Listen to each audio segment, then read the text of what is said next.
Hi and welcome! Today we're gonna make a short video about our journey so far and our future plans and what we need to do to get the boat ready. But first let us do an introduction of ourselves and our channel for those who are new. So starting with me, I'm Leo. I grew up in Greece. I'm German, but I studied oceanography because I always loved the sea, and I basically grew up just here near Volos in Greece for most of my years, and when I finished my masters I moved to Denmark, and there somehow out of a coincidence I ended up buying a boat to live on, because that was in my view the cheapest and most cool way to go about it. And that's somehow then I met Pernille and we bought another boat and we moved together into a boat, and yeah, and then this whole crazy idea started, and now we are sailing already. How many years? I don't know. I don't know. Depends how you look at it. Ages. So yeah, that's me. So, hi. So I'm Pernille, and this is Kai, the most important crew member. Yes. And Kai looks like a Jack Russell, but he's actually a Danish-Swedish farm dog. And Kai, we're talking about you. You have to stay in the shot. Yes, thank you. And Kai is, what, 2.5 years old? And yeah, he's always lived on the boat and went sailing first time when he was 9 weeks old. So yeah, he loves being on board. It's his home. He knows everything. Nothing really scares him. And he loves the dolphins. But we're not supposed to say that word too loudly because then he freaks out.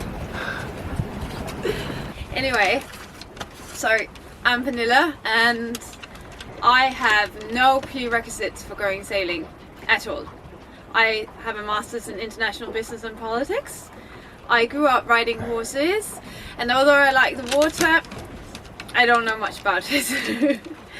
So when I met Leo, it was the start of a whole different lifestyle and lots of new adventures.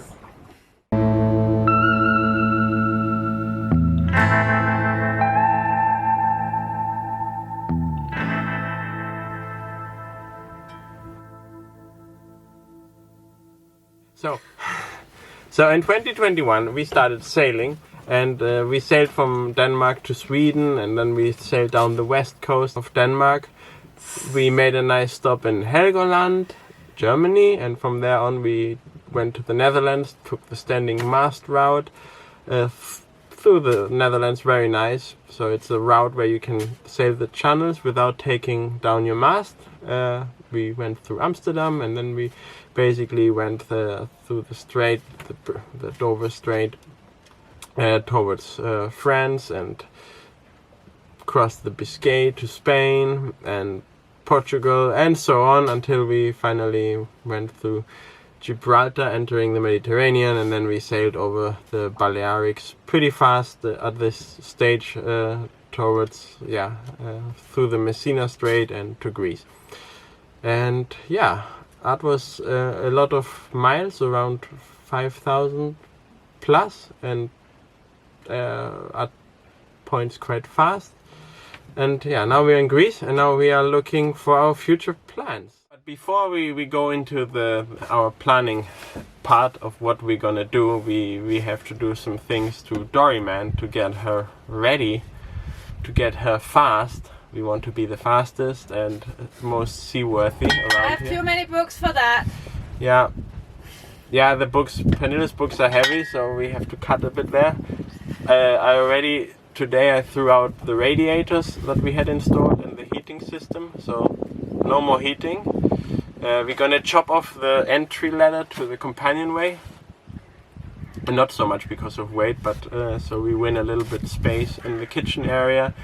Then we have to haul her out because she hasn't been out of the water since 2021. She's growing a big beard.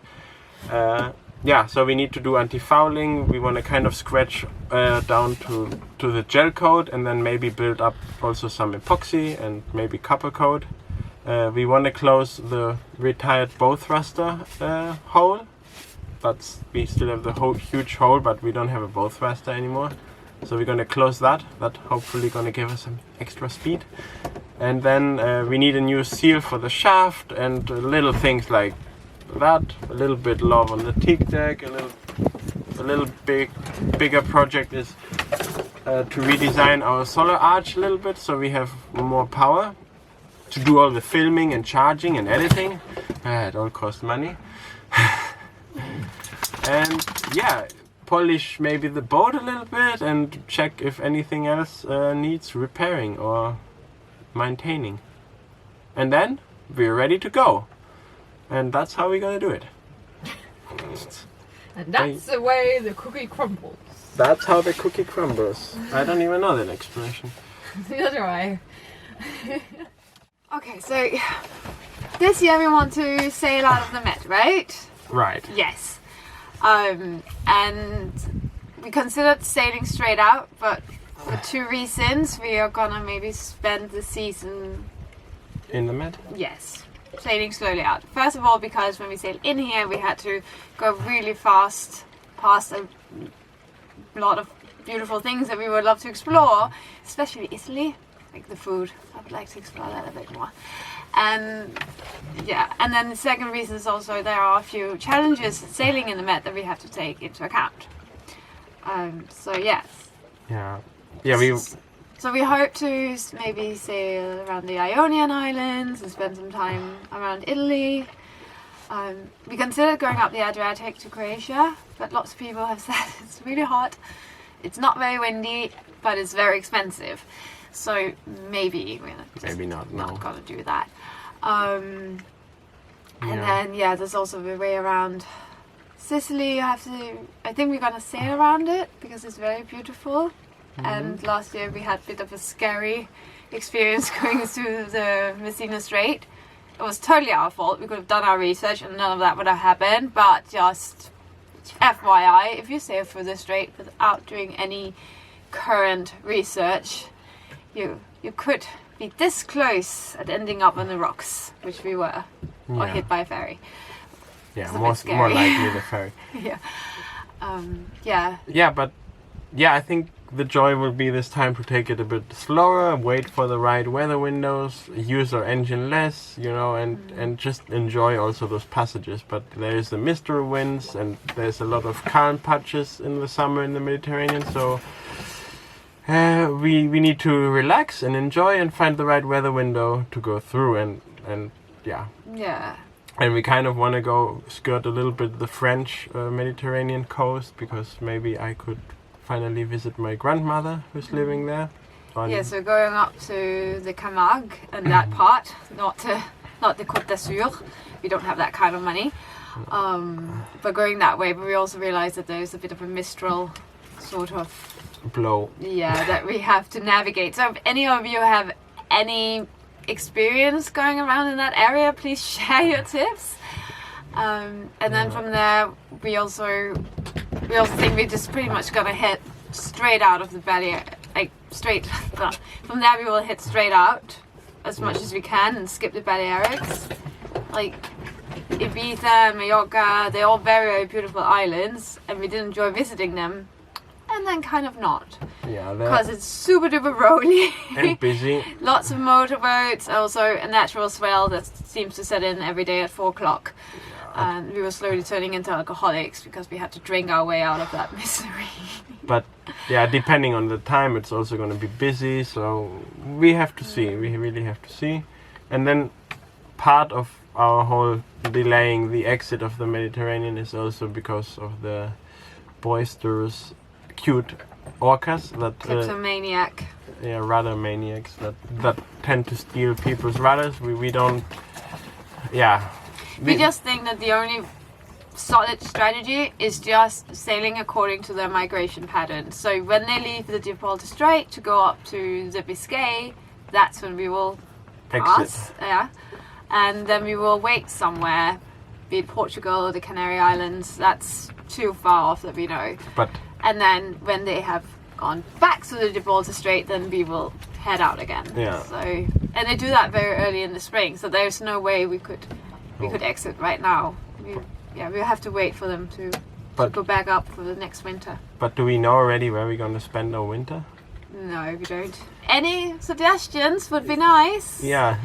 We don't know yet. It could be Canaries, it could be Portugal, but probably somewhere around those parts because we can't get any further. So if you have any idea and experience around the area, around even the most western part of the Mediterranean or the area around there or the Canary Islands, I don't think there's any great opportunity on Madeira. Probably expensive. Yeah, we're looking for something that's comfortable and inexpensive. Yeah. But that's also far way off. Like, first of all, we have to just get somewhere close to the Gibraltar Strait. So, yeah. So that's kind of the plan for this year. So if any of this sounds remotely exciting for you, stay tuned, subscribe, like, share, help us grow, and we will forever be grateful. Yes. It's really nice having you along. We appreciate every comment we get, small or big, questions, anything. It makes us feel a bit more appreciated, and it gives us more motivation to go out and make more videos, right?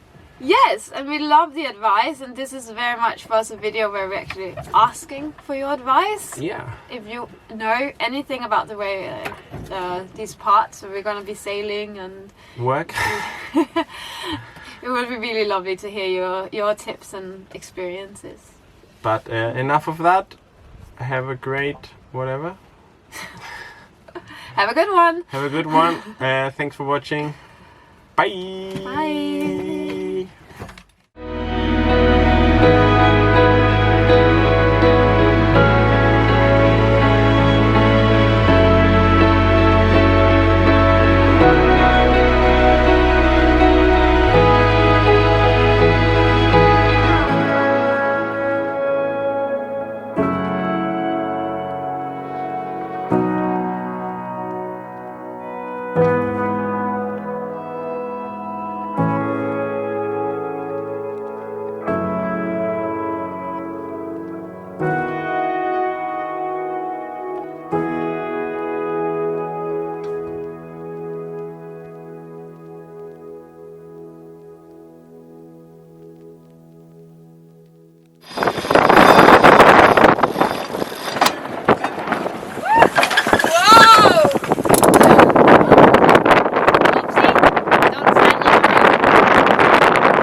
Film me, that's what you just said. Film me. I wanted to share with our viewers how great the weather is. I mean, it's probably, it is climate change. I mean, there's so many changes in the weather right now. The patterns are not what they're supposed to be. This wind is normally very typical for spring and autumn. Yet it's like, it's end of January. I'm sitting here with a very light thing. And we are warm. It's nearly 5 o'clock, so it's still warm. It's like 18 degrees or something the last 2 weeks or whatever. It's great, but it's not normal. It's not normal. It's not good. It's good for us right now, but I guess